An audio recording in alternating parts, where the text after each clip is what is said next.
Hello बच्चों, आज हम ट्वेल्थ मैथमेटिक्स का कंटिन्यूटी वाला टॉपिक जो है उसके अंदर से उसका एक सब टॉपिक उठाते हैं, टाइप्स ऑफ द डिसकंटिन्यूटी। इस वीडियो में हम टाइप्स ऑफ द डिसकंटिन्यूटी के बारे में डिस्कस करेंगे, कितने टाइप्स की डिसकंटिन्यूटी होती है, विद एग्जांपल्स उनको आपको क्लियर करेंगे। और फिर हम जो है उसके बाद 6.2 एक्सरसाइज एलिमेंट्स मैथ्स की वो हम डिस्कस करेंगे, क्योंकि उसमें जो क्वेश्चंस हैं वो डिसकंटिन्यूटी पे ही बेस्ड क्वेश्चन है कि अगर फंक्शन डिसकंटिन्यूस हो जाता है तो पॉइंट ऑफ डिसकंटिन्यूटी फाइंड करो। इस टाइप से जो है क्वेश्चंस उसके अंदर हैं। और जो हमने 6.1 कर ली वो हमारे जो फर्स्ट 2 टाइप्स के क्वेश्चन आते थे, मैंने कहा था कि हमारे 3 टाइप्स के क्वेश्चन जो हैं ट्वेल्थ मैथमेटिक्स के अंदर जो हमारे सीबीएसई बोर्ड में हमसे पूछे जाते हैं, जो कि हम पहले दो टाइप हम इससे पहले वाले प्रीवियस वीडियोज़ में जो 3 वीडियोज़ मैंने अपलोड किए हैं उनमें हम डिस्कस कर चुके हैं। अब इस वाली में जो हमारी नेक्स्ट टाइप बचती है कंटिन्यूटी से, जिस पे बेस्ड क्वेश्चंस हमसे पूछे जाते हैं, वो हम डिस्कस भी करेंगे। ठीक है, तो सबसे पहले हम टाइप्स ऑफ द डिसकंटिन्यूटी देख लेते हैं। तो सबसे पहले जो हमारी है रिमूवेबल डिसकंटिन्यूटी। देखो बच्चों, अगर कोई फंक्शन डिसकंटिन्यूअस है तो जो कंडीशंस थी कंटिन्यूस होने के लिए वो उनको फुलफ़िल नहीं करेगा। जो हमारी कंडीशंस थी किसी फंक्शन को कंटिन्यूस होने के लिए वो क्या थी कि एक तो हमारी लेफ़्ट हैंड लिमिट और राइट हैंड लिमिट इक्वल होगी, और उसी जिस पॉइंट पे हम लिमिट चेक कर रहे हैं उस पॉइंट पे फंक्शन की वैल्यू भी इन दोनों के इक्वल आएगी। ठीक है, अगर इनमें से एक भी कंडीशन यहाँ पे फुलफ़िल नहीं होती तो हम बोलेंगे फंक्शन इज़ डिसकंटिन्यूस। तो यहाँ पे देखो कौन से वाले जो कंडीशन हमारी यहाँ पे नहीं हो रही फुलफ़िल। तो देखो यहाँ पे जो रिमूवेबल डिसकंटिन्यूटी है उसमें एफ एक्स हमारा कंटिन्यूस नहीं है, ठीक है ना, और at x equal to a point पे डिसकंटिन्यूस है वो। क्यों? क्योंकि हमारी लेफ्ट हैंड लिमिट और राइट हैंड लिमिट तो मतलब दोनों इक्वल हैं, मतलब हमारी लिमिट तो एग्जिस्ट कर गई, क्योंकि हमने लिमिट में पढ़ा था कि राइट हैंड लिमिट और लेफ्ट हैंड लिमिट अगर इक्वल हो जाएं तो limit x tends to f x हमारा जो है वो एग्जिस्ट कर जाता है। यहाँ पे एग्जिस्ट कर गई, बट हमारे फंक्शन की वैल्यू उस पर्टिकुलर पॉइंट पे जिस पे हमें फंक्शन कंटिन्यूस पूछा है वो वैल्यू इस लिमिट के इक्वल, यानी कि f0 की वैल्यू ए है, सॉरी यहाँ पे ए जनरल पॉइंट को शो कर रहा है तो एक्स टेंस टू ए की बात करेंगे। तो यहाँ पे एफ ए उस फंक्शन की वैल्यू उस ए पॉइंट पे लिमिट के इक्वल नहीं आई। ठीक है, तो फंक्शन तो हमारी जो डिसकंटिन्यूटी हो जाती है यहाँ पे वो रिमूवेबल डिसकंटिन्यूटी हो जाती है। ठीक है, इस टाइप की डिसकंटिन्यूटी जहाँ पे लेफ्ट हैंड लिमिट और राइट हैंड लिमिट इक्वल हो बट फंक्शन की वैल्यू उस पॉइंट पे हमारे जो है उन लिमिट्स के इक्वल ना आए, तो हम बोलेंगे वो डिसकंटिन्यूटी रिमूवेबल डिसकंटिन्यूटी है। अब ये रिमूवेबल क्यों है? Because f x can be made continuous by defining it at point at x equal to a in such a way that, देखो हम इस कंटिन्यूटी को ना रिमूव कर सकते हैं, इसलिए इसको रिमूवेबल डिसकंटिन्यूटी बोला गया है। इसको रिमूव कैसे कर सकते हैं? हम फंक्शन को डिफाइन कर देंगे उस ए पॉइंट पे अलग से। ठीक है ना, कैसे? मैं अभी जो बोल रही हूँ वो आपको समझ आ जाएगा, मैं आपको एक एग्जाम्पल के थ्रू बताती हूँ। देखो बच्चों, यहाँ पे क्या है, हमें ये फंक्शन दिया है और हमें बोला गया है कि अच्छा x इक्वल टू 2 तो यहाँ नहीं होगा, क्योंकि x इक्वल टू 2 पे ये जो डिनोमिनेटर में है ये हमारा 0 बन जाएगा, जो नॉट डिफाइंड फॉर्म बन जाएगी फंक्शन की। तो हमारे तो पहले फंक्शन डिफाइन तो होना चाहिए ना, तभी तो हम उसकी कंटिन्यूटी चेक करेंगे। तो फंक्शन हमारा डिफाइन है क्योंकि x इक्वल टू 2 नहीं ले रहे हम। ठीक है, अब देखो यहाँ पे क्या है, मैंने लेफ्ट हैंड लिमिट निकाल ली एट एक्स इक्वल टू 2 पे। तो मैंने जैसे यहाँ पे लेफ्ट हैंड लिमिट निकाली 2 नेगेटिव, वो सारा जो प्रोसीजर हम जब भी लेफ्ट हैंड और राइट हैंड लिमिट निकालने के लिए करते हैं वो सारा मैंने यहाँ अप्लाई किया, और मैंने देखा मेरी जो वैल्यू थी लेफ्ट हैंड लिमिट की वो 4 आ गई। इसी तरह से मैंने राइट हैंड लिमिट निकाली एट एक्स इक्वल टू 2, वो भी मेरी कितनी आ गई? वो मेरी आ गई एट एक्स, ये भी 4 आ गई, 2 लिखा है ना यहाँ पे, 4 आएगी।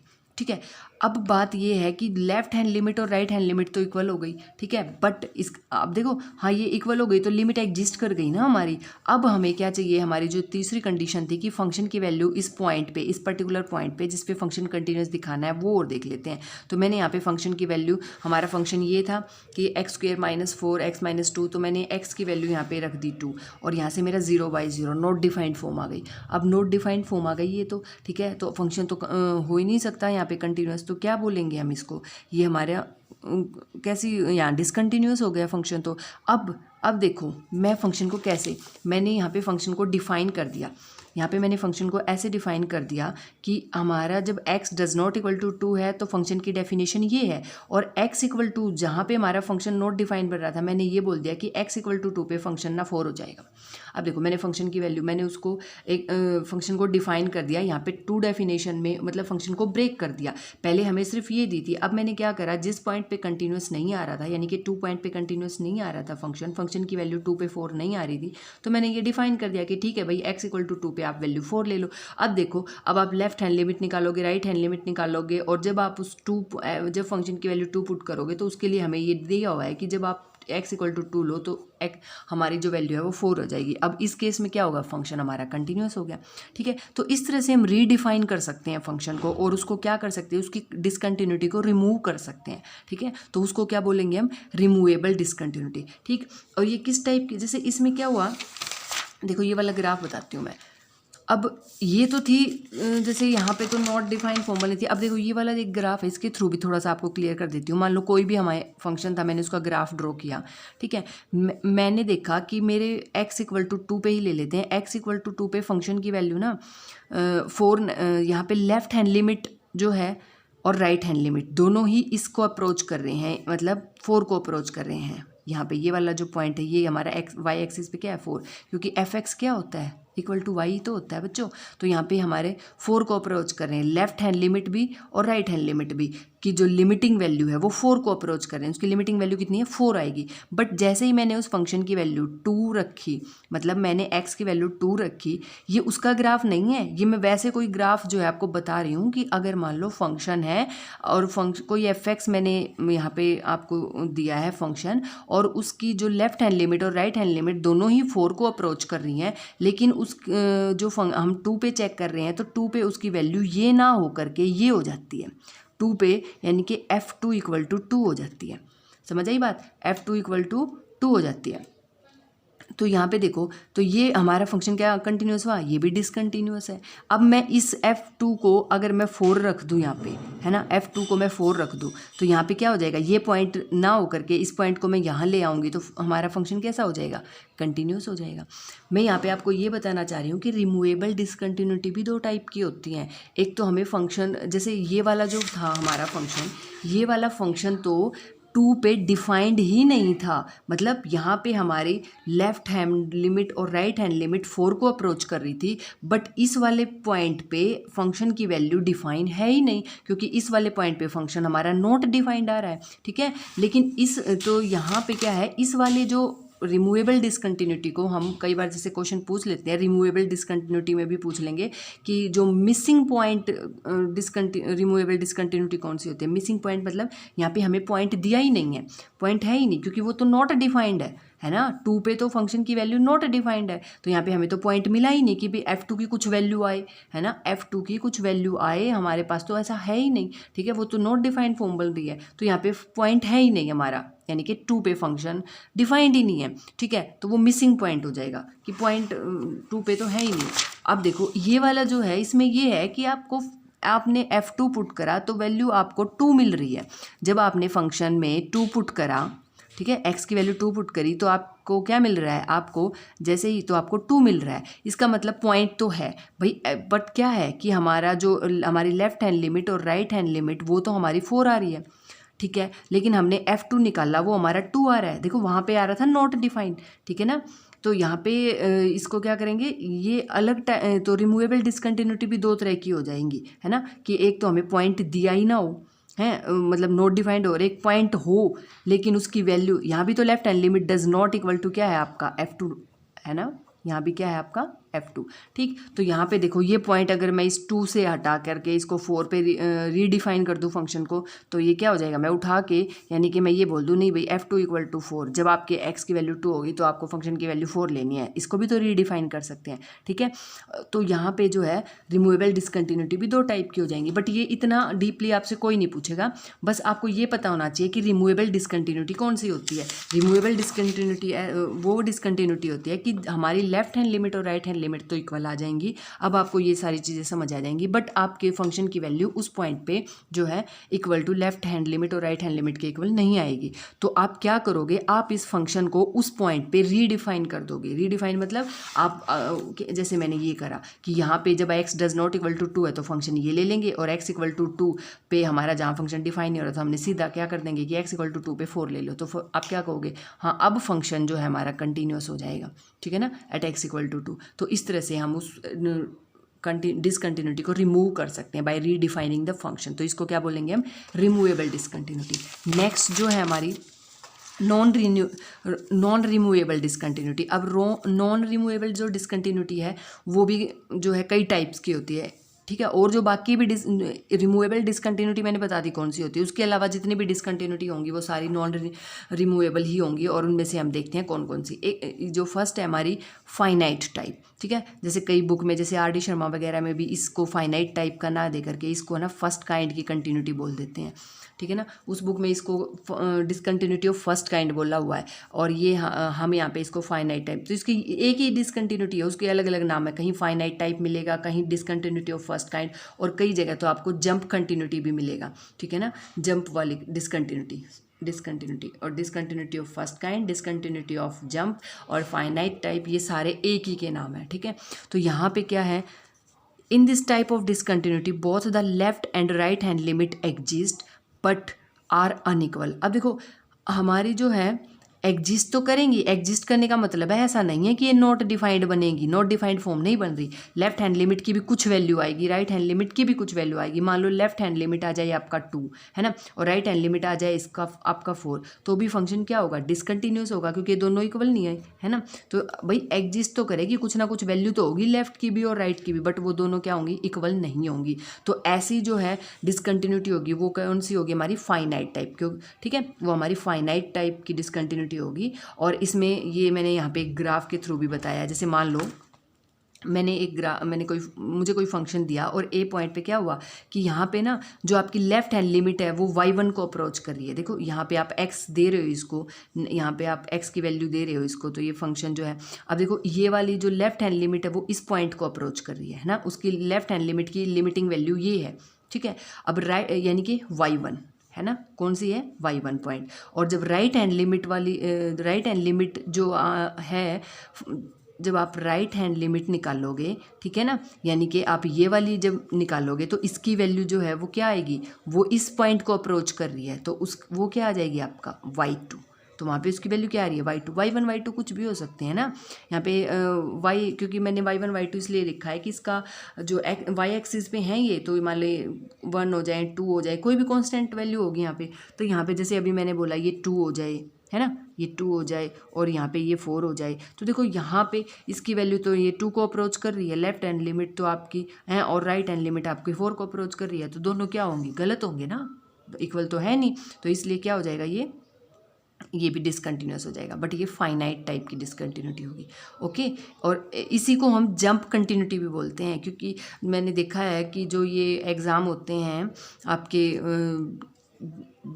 जेई मेंस वगैरह के, तो इसमें जी में जो आपके जितने भी क्वेश्चंस वगैरह इसमें पूछ लेते हैं कि ये जो जंप है ये कितना है, तो बच्चों को पता ही नहीं कि जंप क्या है। मतलब देखो जंप मतलब इसी को जंप कंटिन्यूटी इसी को बोलते हैं। इसमें ये पूछेंगे ये जंप कितना है, यानी कि आपसे ये पूछ रहे हैं कि ये y1 माइनस y2 का डिफरेंस कितना है। मोड आपको लगाना है क्योंकि आपको वो लेंथ चाहिए, लेंथ है इन दोनों पॉइंट के बीच की, तो लेंथ कभी नेगेटिव तो आ नहीं सकती। तो चाहे आप y1 माइनस y2 करो, y2 माइनस y1, जैसे अभी हम मान लो यहाँ पे निकालने लग जाए तो यहाँ पे कितना आ जाएगा 4 माइनस 2 करो, 2 माइनस 4 मोड है तो कितना आ जाएगा 2, तो हमारा जंप कितना हो जाएगा 2। तो कई बार ये जो हमारे कॉम्पिटिटिव एग्जाम्स वगैरह हैं उसमें इस टाइप का पूछ लेते हैं कि ये फंक्शन है तो इसमें डिसकंटिन्यूटी इस काइंड की है, तो इसमें जंप बताओ कितना है, इस टाइप से हो जाती है। तो वो जंप इसको कह रहे हैं कि इनके बीच में पॉइंट का कितना, यहाँ पे 2 पॉइंट था, ये 4, तो कितने का जंप है ना। तो ये इस तरह से निकलता है इन दोनों पॉइंट की, मतलब ये लेंथ निकालनी है। तो लेंथ आपको पता ही है, 4 माइनस 2 कर दो या 2 माइनस 4 कर दो, मोड लगा दोगे तो आपकी क्या आ जाएगा, पॉजिटिव ही आनी है, ठीक है।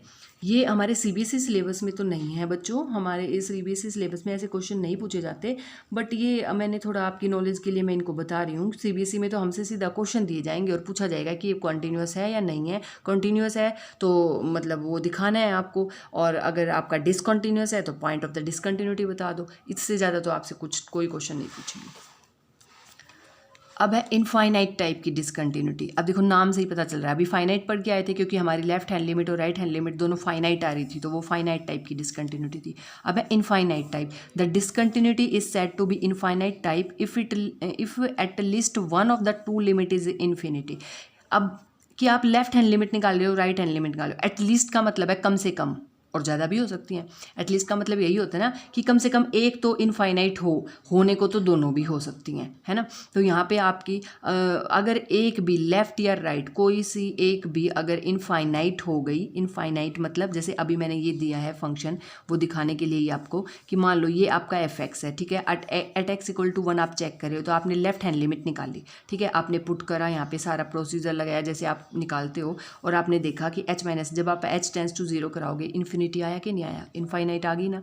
तो इसी तरह से अगर हम राइट हैंड लिमिट भी देखें तो भी ये जैसे इसकी right hand limit minus infinity को अप्रोच करियो, तो चाहे लेफ्ट हैंड लिमिट आ जाए या राइट हैंड लिमिट आ जाए या फिर दोनों ही अगर इनफाइनाइट आ जाएं हमारी लिमिट, तो वो कौन से वाली टाइप होगी, इनफाइनाइट टाइप की जो है डिसकंटिन्यूटी होगी। ओके ठीक है। अब देखो बाई ग्राफ में तुम्हें बताना चाह रही हूँ, मान ली जैसे ये वाली सिचुएशन है, यहाँ पे मान लो आपकी दोनों लेफ्ट हैंड लिमिट और राइट हैंड लिमिट, मैं ये बोलती हूँ कि आपकी लेफ्ट हैंड लिमिट भी ना इन्फिनिटी को अप्रोच कर रही है और आपकी राइट हैंड लिमिट भी इक्वल टू यहाँ पे सॉरी इक्वल टू इन्फिनिटी और ये भी इक्वल टू इन्फिनिटी आ रही है।